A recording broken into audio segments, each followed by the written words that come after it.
intala durbaata kama akkana goota intalli tun gartee jaalalleetii jettee si bira dhufte maa waan akkana kana goota lakki ebboo annas beetii yaaf sodaadhe ijoollee walollaa dalayna waan kana dhageettee taasisan beeku sibiila yaafattee natti dhuftee annas waan kanaaf jecha of hin ajjeesu jedheeti irraa ka'ee baqadheen na sodaachifte ijoolleen jedhe ijoollee muciyyoo ijoollee gaafanne abboo muciyyoon beekaa nuu kennitee mi kun anafaa shurrubbaa naa shurrubde mataa naa dho'ete jala kan argan ijoolleen sun lamaan tokko gammaan arganne garuu tokko foolorsiin isaa akkuma shan qaba. Nothing got you what I can. Nothing got you. La ke da ke fadden galchun. Dubbati dalume. Oti nama gara ilmo gara qabdi ilmo abbaan irraa dhabame DNA da yookaan dhiira qorachiisuuf isii waraqaan qabdu jarri waraqaan qabdu ijoolleen biloogoota ilmoon kiyyaa miteette qaalittiin asirra rakkatte bakka hin qabdu nama hin qabdu akkam taati dubbiin tun mataan nu nyaattame eessa geessina. Mubarakun sama esa guys name ani wallahi bona lakibbo ufajjesa yo furmata na godani oso ilmo ol deme baati saddeessa galin kakkamne daddafe of gala fadda jette of gala fattu wallahi bona ifana godi dubartiin galladha imbetta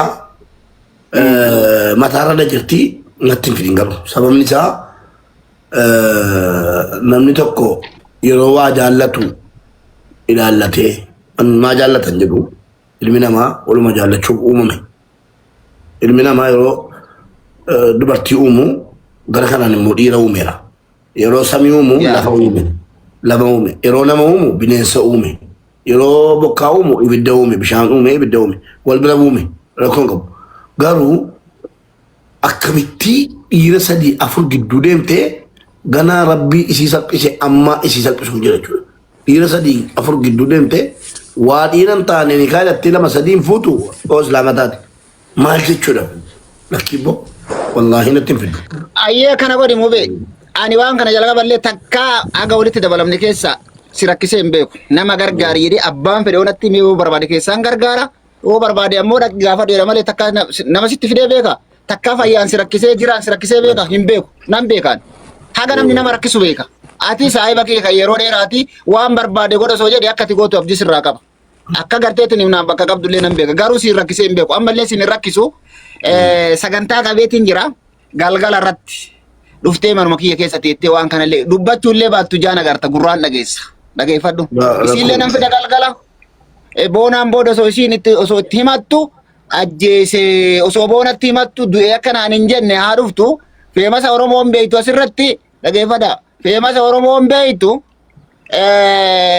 hadda gartee jirutu harkaa badee gargaltu wallaaltee fi maleeni galgala isiillee isinii fida ijoolleellee isinii fida achirra dhaabbattee ijoolleen rakkoo takka hin qabnu bakka barbaadden waami ofii nuu kennite ofii nuu fidde temera keessatti sanuu mana osoo hin taane temera keessatti nuu fiddee guyyaa sadii bakka dalagaa teennaatti ittiin deemasiin jennaan mushawwara sii waamne ofii kaffalattee dhufte ofii kaffalattee deemteette ijoolleen rakkoo takka hin qabne isiin ammoo na sobanii na waamanii akkana na godhanii Oromoon furmaata na haa gootu jette walumaa galattu galgala na biratti argami isiillee ni agarta haa himattu garaan isiillee afuufame agana gahe viidiyoodhaan as baatee uummataa dura teettee ka kijiba hin qabne ka firaankii hin qabne ka nama sossobuu hin qabne ija keessan duratti as baatee arguudhaaf teessanii galgala hundi keessanuu mana kootetti koottaa mubiyatillee galgala hin hafin anuu keessaan sii barreessa yeroo gastii seenu warri firaankii jettanu dhuftanii jaallaaltanii jechuudha nama viidiyoodhaan ba'u wanta akka viidiyoo malee nama hin baasu mana kee keessa gaafa namni nama himatu hattuu himatuu fi ka gartee waallee namarraa fuudhuuf ka fuudhullee ka jiru yoo taate video baasa kan jirra yoo taate ragaa wajjin dhiyeessa jechuudha akkasi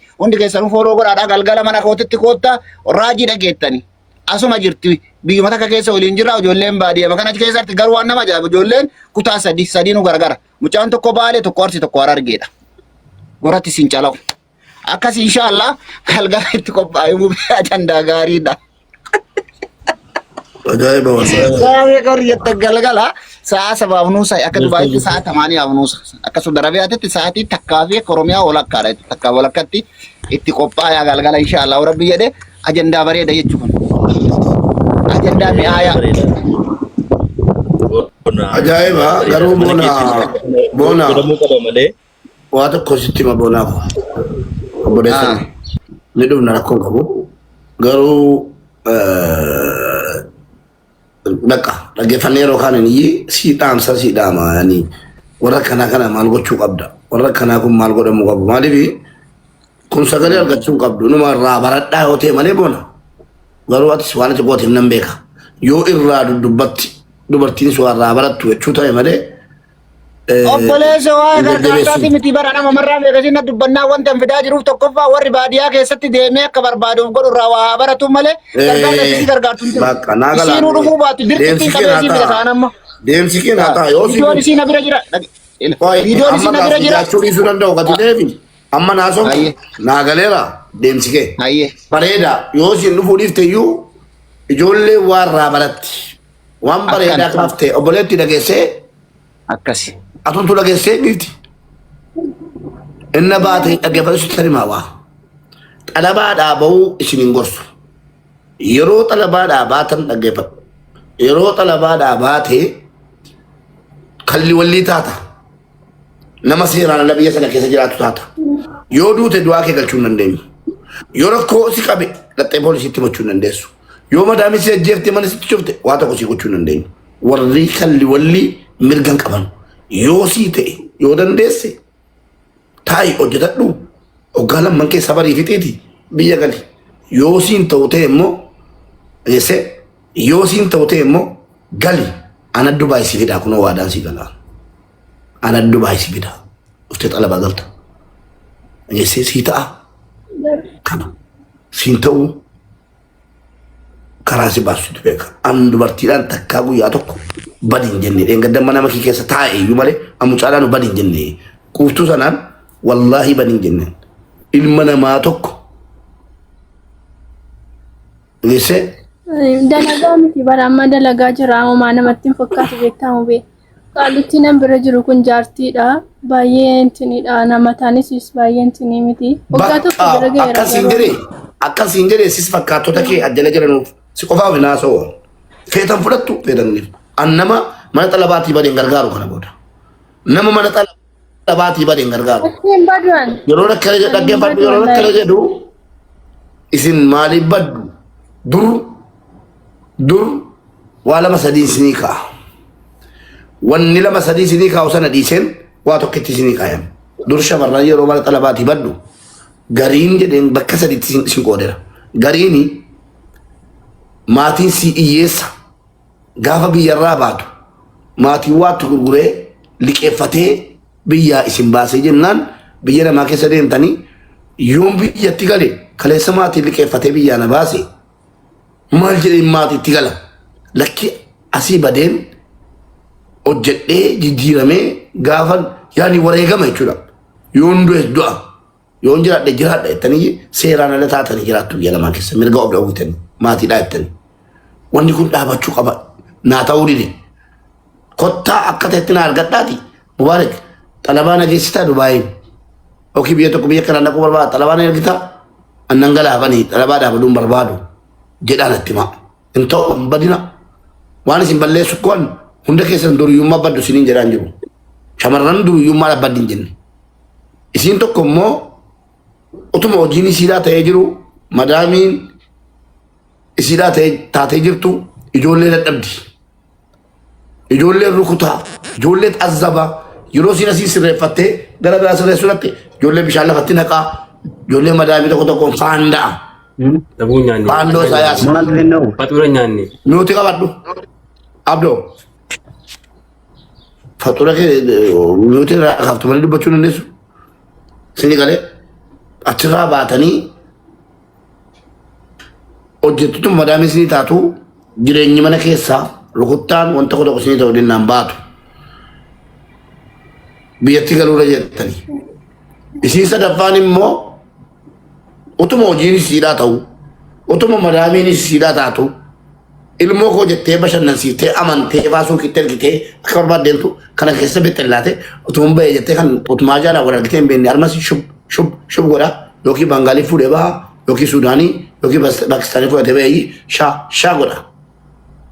Isiin shishaa barte isii maatiin biyyatti abaaree isanii maatiin mandarri fayyaan abaaree qabaleen fayyaan abaaree yaa rabbi yookiin riskii isii biyya kanaa buqqisi yookiin ajjeesii diduu ayii kadhanna rabbi achi baase isiin ammas kunoo miila diriirfattee shishaa xuuxuu jirti ammas miila isiidha isii maqaa keessanii nyaatte miila ol qabdee maal qaama si agarsiiftee viidiyoon si olii gad deemaa ture hundi jara akkanaati.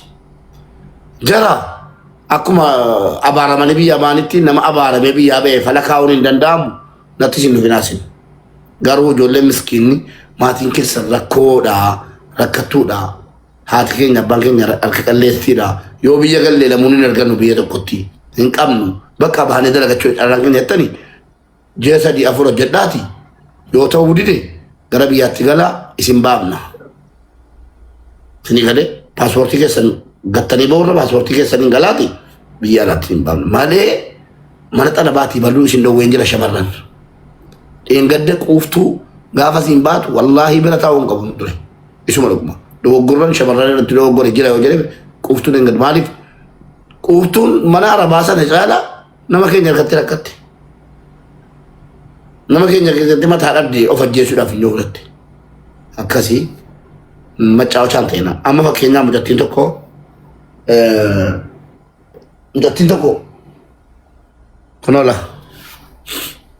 isin agarsiisaa waa malee waan haasa'u la kun amma xalabaadhaa baatela. Salaam alaikum. Mube amma yoo viidiyoo qofta argatee taate kan isin gana maga dhiifte san.